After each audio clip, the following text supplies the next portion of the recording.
General particular examination का next important part था JBP. Actually JBP हम पहले डिस्कस कर रहे हैं, थोड़ा समझने वाली चीज़ है। अभी हमारा क्लबिंग, इडिमा और लिम्फेडिनोपैथी बचा हुआ, उसको हम बाद में डिस्कस। तो जेबीपी होता क्या है एक्चुअली, नाम है जुगुलर वीनस प्रेशर। क्या नाम है? Jugular Venus pressure. आइडियली इसको इंटरनल जुगुलर वेन में देखना चाहिए। किसमें?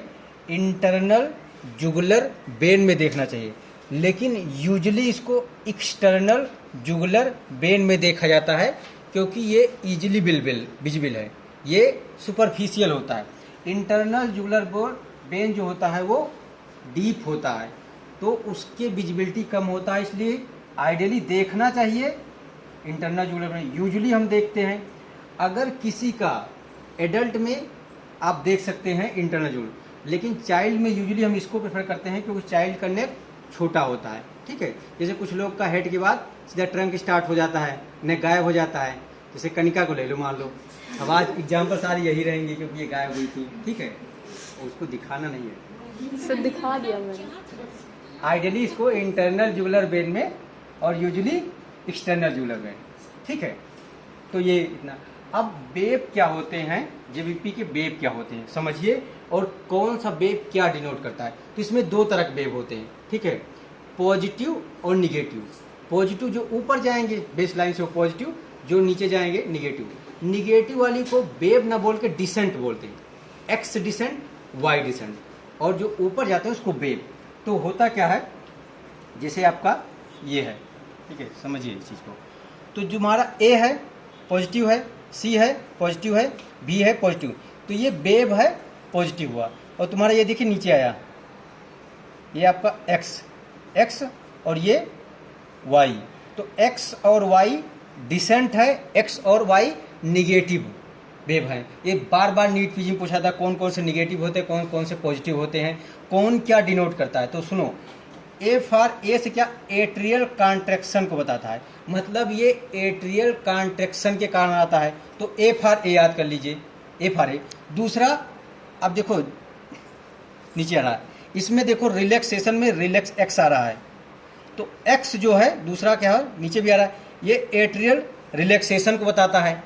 रिलैक्सेशन में एक्स आ रहा है, ठीक है, एट्रियल रिलैक्सेशन को बताता है। उसके बाद नेक्स्ट क्या है, पॉजिटिव और सी है। ये देखिए सी फॉर क्लोज ट्राइकस्पिड वाल। जब एट्रियल फिलिंग होती है, एट्रिया है, एट्रिया में सुपीरियर वेना केवा से ब्लड आता है, इंफीरियर वेना का, एट्रिया में फिलिंग होता है, तो दो पॉसिबिलिटी है, एक जो ट्राइकस्पिड एट्रिया और वेंट्रिकल के बीच में, राइट एट्रिया राइट वेंट्रिकल के बीच ट्राइकस्पिड वाल होता है।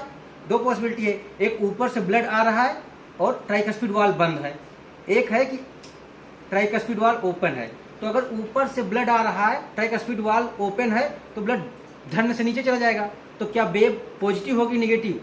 अगर कोई चीज नीचे चला जाएगा तो वेव क्या हो, एट्रिया की वेव होती है, तो क्या हो, निगेटिव हो जाएगा। अगर मान लो ये क्लोज रहेगा, अगर क्लोज रहेगा तो ब्लड ऊपर से आएगा, नीचे जाएगा नहीं, भरेगा वो, तो ऊपर की तरफ वेव मारेगा नहीं, ऊपर की तरफ, तो क्या होगा, पॉजिटिव वेव। तो ध्यान से देना, इसलिए जो क्लोज ट्राइकस्पिड वाल, तो क्या होगा, क्लोज है तो पॉजिटिव होगा ना ऊपर की तरफ, तो वही मैंने लिखा है, सी ऊपर है, पॉजिटिव है। ठीक है, तो close trike atrial filling during close tricuspid valve, ये सी वेव को बताता है। ठीक है, समझ में आई? उसके बाद नेक्स्ट है भी वेव। ये भी फॉर वेंट्रिकल, ये वेंट्रिकुलर कॉन्ट्रैक्शन को बताता है। ए से एट्रियल कॉन्ट्रैक्शन, बी से वेंट्रिकुलर कॉन्ट्रैक्शन को बताता है। ठीक है, वाई, नेक्स्ट वाई मैंने कहा ओपन ट्राइकस्पिड वाल। अगर ट्राइकस्पिड वाल ओपन है तो ब्लड नीचे चला जाएगा, डिप होगा ना, तो ये क्या होगा, तुम्हारा देखो वाई डिप हो रहा है, तो ये क्या होगा, ओपन ट्राइकल atrial filling with open tricuspid valve. ये पांचों वेव क्लियर हैं। अब इसमें बहुत सारे क्वेश्चन आ जाते हैं कि कैनन एवेल, कैनन माने बहुत लार्ज, ठीक है, ये एट्रियोवेंट्रिकुलर डिसोसिएशन में मिलता है। ठीक है, अब्सेंट ए वेव कहाँ मिलता है, तो एट्रियल फिब्रिलेशन। ये सारे नीट पीजी के क्वेश्चन है। ठीक है, बहुत बड़ा वो है।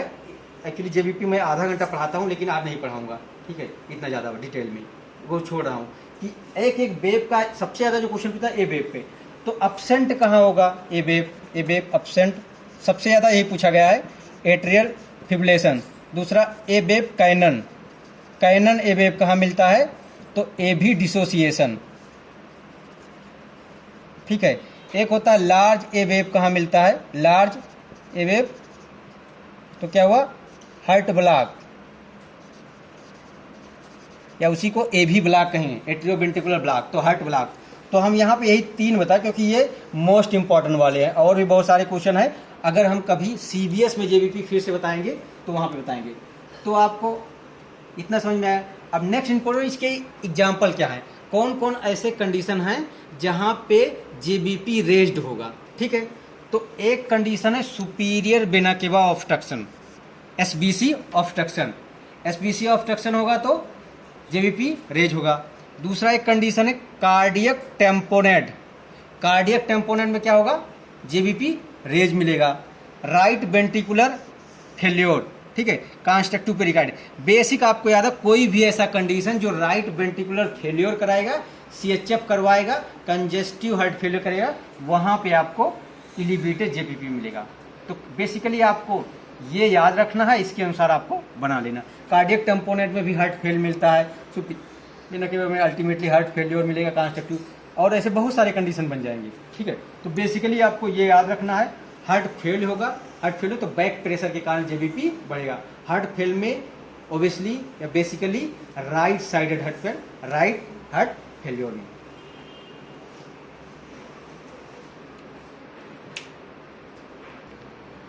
हम यहाँ पे जेबीपी डिमॉन्स्ट्रेट करके दिखाएंगे, ठीक है। तो इस चीज़ को समझिए। सबसे पहले पेशेंट को सुपाइन पोजीशन में होगा, ठीक है। सारी प्रोसीजर कंसर्न लेना है, हैंड वॉशिंग करना है, सब कुछ जो नॉर्मल रूटीन करते हैं। उसके बाद जो हेड एंड है उसको यूजली 30 to 45 डिग्री एलिवेट करते हैं। ये हमारा ज़्यादा हो गया है, लेकिन 30 to 45 डिग्री एलिवेट करते हैं। इसलिए हम एक रूल बताते हैं, रूल ऑफ 30। इसमें तो क्या करते हैं, 30 डिग्री एलिवेट करते हैं। उसके बाद जो हम चूँकि राइट साइड देखते हैं जेबीपी, तो उसकी गर्दन को राइट साइड में कर देते हैं। हेड इन 30 डिग्री एलिवेट किए, 45 डिग्री। नेक को लेफ्ट साइड से टिल्ट करेंगे क्योंकि हमें राइट साइड देखना होता है, ठीक है।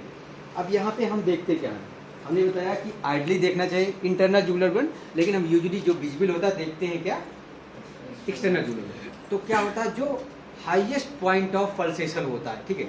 अब क्योंकि ये कार्डियक पेशेंट नहीं है तो इसमें तो हो सकता है दिखेगा नहीं, ठीक है। तो हम एज्यूम करेंगे, जैसे मान लेते हैं यहाँ पे ये है, ठीक है, ये मान लेते हैं उसका हाईएस्ट पॉइंट ये है, यहाँ पे उसका पल्सेशन है नहीं, इसमें हाईएस्ट पॉइंट ऑफ पल्सेशन ये है, ठीक है। अब इसको हम क्या करेंगे, इसको मेजर करेंगे। उसके बाद क्या कर रहे हैं, हमारे पास 2 मेजरिंग वो होना चाहिए, ठीक है। जैसे ये हमारे पास है 2 होना चाहिए, हम लेकिन एक ही है तो पेन का यूज करेंगे। तो होता क्या है, जो ये एरिया है एक हम इससे लगाएंगे, ठीक है, ये हो गया। दूसरा हम अब देखो इसमें ये यहाँ सुपरा, उसके बाद मान लो हम यहाँ से लेवल लेंगे, ठीक है। ये करीब 2 सेंटीमीटर आ रहा है, ये पॉइंट देखना यहाँ पे 2 सेंटीमीटर, इससे जो हम ये कर रहे हैं ये 2 सेंटीमीटर आ रहा है, ठीक है।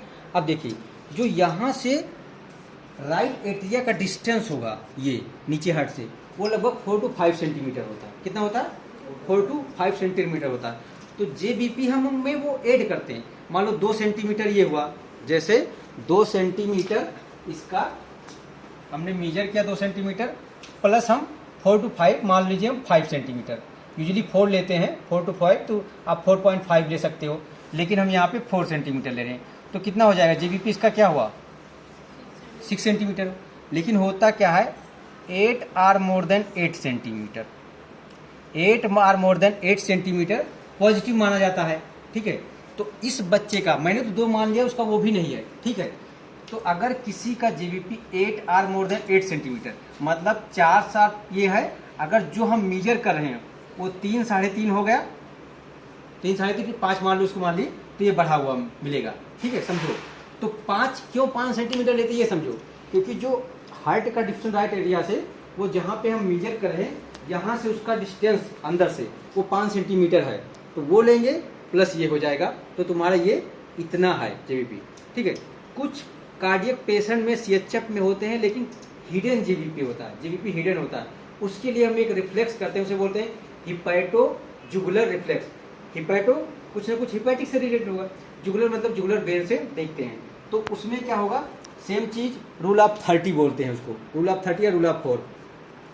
पेशेंट को 30 डिग्री एलिवेट करेंगे हेड इन, उसके बाद जो लीवर, यहाँ पे मान लो लीवर है, उसको 4 फिंगर से, ध्यान देना, 4 फिंगर से यहाँ पे हम उसको कहेंगे इंस्पायरेशन करो। इंस्पायरेशन में सांस रोकना है, सांस बेटा रोक के छोड़ना है, और हम यहाँ पे इसको 30 डिग्री तक प्रेस करेंगे, ठीक है। पेशेंट को बोलेंगे इंस्पायरेशन में सांस रोकना है, 30 डिग्री तक करेंगे, 30 डिग्री प्रेस करेंगे, ठीक है। जब 30 डिग्री से प्रेस करेंगे तो क्या होगा, यहाँ पे प्रेस करें तो कंटिन्यूअस लीवर ऊपर गया है, ठीक है। वो क्या करेगा, जो हिडन जेबीपी उसको बढ़ा देगा। अब यहाँ पे हम नोट करेंगे, ठीक है, फिर से नोट करेंगे। मान लो यहाँ पे जैसे हम था वही कंडीशन 2 था इसका, मान लो इसका 2 था, पहले से मैंने माना इसका 2 था, 2 सेंटीमीटर इसका पहले था। तो hepato jugular reflex, hepato jugular जब ये प्रोसीजर करोगे तो नॉर्मली, ठीक है, इसका 1 to 3 सेंटीमीटर बढ़ जाता है। अगर आप हिपैटो जुगुलर प्रोसीजर करोगे तो नॉर्मल पेशेंट में 1 to 3 सेंटीमीटर ज़्यादा, तो लिखा होगा अगर 3 सेंटीमीटर से ज़्यादा, तो 3 सेंटीमीटर ज़्यादा कितना हुआ, 4 हुआ। या हम दूसरी भाषा में हम ऐसा लेते हैं equal to more than 4 centimetre अगर हिपैटो जुगुलर रिफ्लेक्स करने के बाद बढ़ गया तो उसको बोलते हैं हिपैटो जुगुलर रिफ्लेक्स पॉजिटिव आ गया, ठीक है। 4 और मोर देन 4, अब कहीं मोर देन 3 लिखा होगा मतलब वही है, सिंपल फिजिक्स मैथ है, इतना तो आना चाहिए, ठीक है। तो इसको बोलते हैं पॉजिटिव हिपैटो जुगुलर रिफ्लेक्स।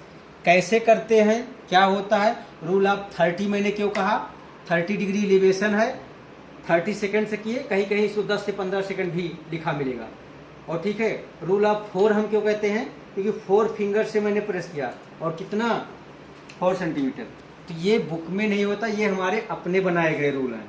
तो 2 4 आता है, 4 फिंगर से 30 सेकंड तक दबाते हैं, 4 सेंटीमीटर एलिवेशन देखते हैं, और 30 सेकंड के लिए करते हैं 30 एलिवेट। तो रूल ऑफ 30 या रूल ऑफ 4 से इसको याद कर सकते हैं, रूल ऑफ 4, रूल ऑफ। तो आपको I think hepato jugular reflex, ये जिसमें मान लो रेज जेबीपी हो, हिडन हो, या कार्डियक फेल्योर के साइन लग रहे हैं लेकिन उसको जेबीपी रेज नहीं है, तो हिडन जेबीपी इनिशियल स्टेज में नहीं मिलता है, जेबीपी पॉजिटिव नहीं मिलता है, तो उसको हम डायग्नोज करने के लिए early diagnosis hepato jugular reflex करते हैं। तो आपको आई थिंक जेबीपी अच्छे से समझ में आया होगा।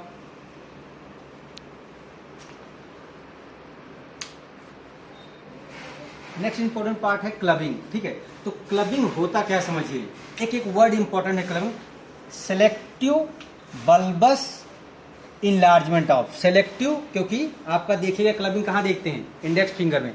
सेलेक्टिव बल्बस मतलब वहाँ के साफ टिश्यू है बल्ब की तरह, जैसे ना उभार टाइप होता है। Selective bulbous enlargement of distal portion of distal phalanges, ये प्रॉक्सिमल है, ये मिडिल है, distal, distal portion of distal phalanges, ठीक है।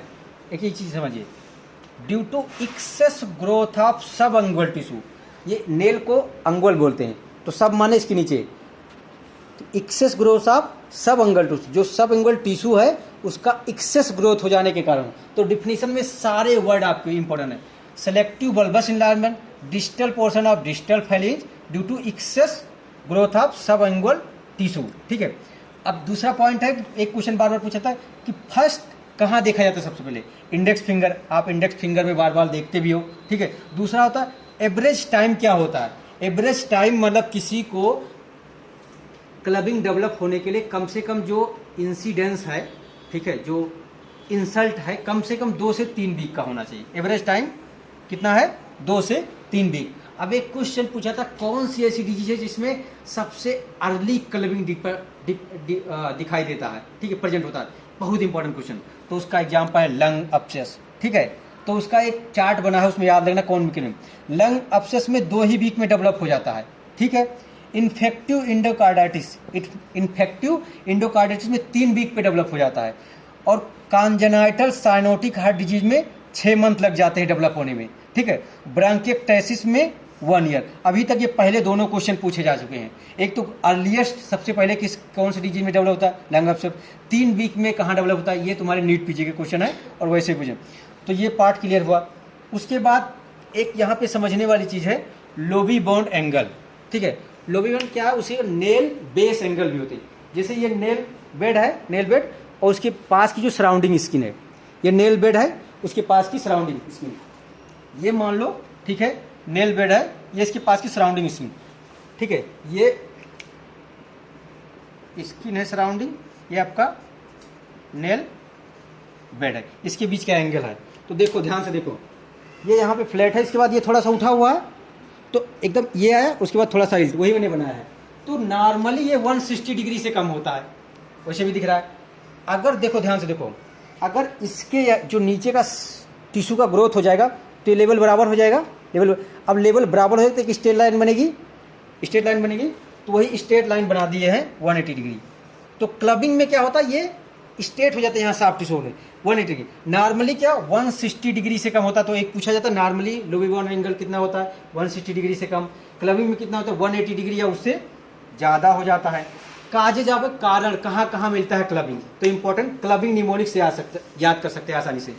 सी से क्या होता है, cyanotic congenital heart disease, cyanotic में मिलता है, कहाँ, साइनोटिक कॉन्जेनिटल। दूसरा एल से है लंग एब्सेस, यू से है अल्सरेटिव कोलाइटिस में, 2 बी है, एक बी से है ब्रांकिएक्टेसिस, एक बी से है ब्रांकोजेनिक कार्सिनोमा, ठीक है। आई से है इन्फेक्टिव इंडोकार्डाइटिस और इंटरस्टिशियल लंग डिजीज, ILD मतलब इंटरस्टिशियल लंग डिजीज, आई से इन्फेक्टिव इंडोकार्डाइटिस, और जी से है GIT tumour, GIT disease, Crohn's disease, ठीक है। यहाँ पे कहीं कहीं जो एक होता है, मतलब एन छूट गया है, एन, ठीक है, एन छूट गया। एन से होता है neurogenic tumour, neurogenic tumour, neurogenic tumour, जो आपके चेस्ट में न्यूरोजेनिक ट्यूमर मिलते हैं, वो भी क्या करते हैं, कोई भी ऐसा कंडीशन जो हाइपोक्सिया कराएगा, क्रोनिक हाइपोक्सिया, तो क्या करते हैं, जो न्यूरोजेनिक ट्यूमर होते हैं ट्रेकिया को ऑब्स्ट्रक्ट करते हैं। ट्रेकिया को जो ऑब्स्ट्रक्ट करेंगे तो हाइपोक्सिया होगा, ऑक्सीजन कम जाएगी। तो कोई भी ऐसा कंडीशन जो क्रोनिक हाइपोक्सिया कराएंगे वो कराएंगे। तो आपको डिफिनीशन क्या है, कहाँ कैसे क्या, ये सारी चीज़ें clear, lobby bond angle clear होना चाहिए और ये सारी चीज़ें।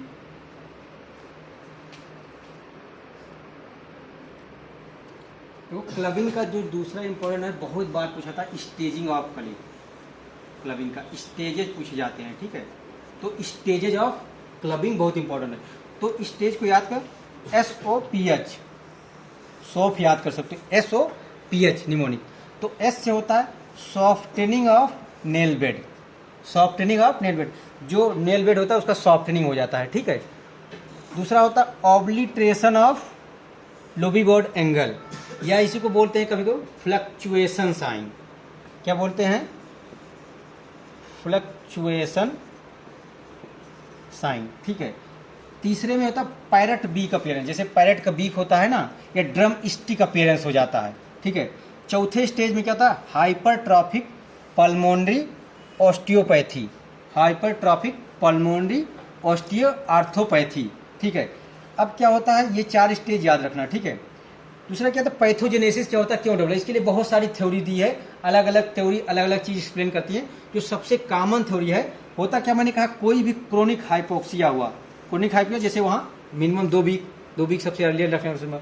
क्रोनिक हाइपोक्सिया तो हमारे पास होता है मेगा कैरियोसाइट, एक मेगा कैरियोसाइट तुम्हारा बोन मैरो में होता है। ये जब पेरिफेरल ब्लड में आता है तो बोन मैरो में तोड़ के इसी से प्लेटलेट बनता है। जब मेगा कैरियोसाइट टूटता है तो प्लेटलेट, वैसे प्लेटलेट की साइज सबसे छोटी होता है, लेकिन मेगा कैरियोसाइट बहुत बड़ा होता है, तो वो टूटता है तो प्लेटलेट बनता है।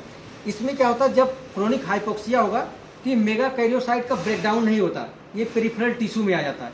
ये पेरिफेरल टिश्यू में क्या होगा, जो पेरिफेरल टिश्यू जो होते हैं, पेरिफेरल ब्लड वेसल होती है, जैसे यहाँ की हैं, यहाँ पे आके ब्लॉक कर देंगी, तो पेरिफेरल वेसल बड़ी साइज बड़ी होती है, यहाँ फंस जाती है। अगर यहाँ फंस गई, ठीक है, ऑब्स्ट्रक्शन है पेरिफेरल ब्लड वेसल, तो क्या करेंगे, ये इनके अंदर एक होता है प्लेटलेट ड्राइव ग्रोथ फैक्टर, क्या होता है, PDGF, platelet derived growth factor. Excess release of platelet, यहाँ पे फंस गए, यहाँ पे खूब सारा platelet derived growth factor release किए, अब प्लेटलेट ड्राइव ग्रोथ फैक्टर, नाम ही ग्रोथ फैक्टर क्या करेगा, खूब सारा ग्रोथ कराएगा। तो यहाँ पे ये क्या करेगा, एक्सेसिव ग्रोथ करा देता है। इस एक्सेसिव ग्रोथ के कारण तुम्हारा क्लबिंग मिलता है, ठीक है। तो इसको देखो, एक कभी कभी तुमसे कहते हैं फ्लक्चुएशन साइन कैसे दिखते हैं, तो ठीक है, तो फ्लक्चुएशन साइन देखने के लिए कर देते। होता क्या है, जैसे इस बच्चे का नेल कटिंग है, ठीक है, उसको यहाँ पे ऐसे पकड़े, 2 फिंगर से यहाँ से ऐसे किए, ठीक है, उसके बाद इसको यहाँ से ऐसे करके देखते हैं, ठीक है, फ्लक्चुएशन कितना, जैसे इसका नहीं है, ठीक है, तो यहाँ पे देखने का तरीका, 2 फिंगर से यहाँ करे, उसके बाद इसको जो नेल बेड है उससे हटा के देखते हैं कितना फ्लक्चुएट है, ठीक है, तो इसको फ्लक्चुएशन साइन, ये स्टेज 2 में मिलता है, ठीक है, स्टेज 2 में। तो ये आपका क्लबिंग हो गया।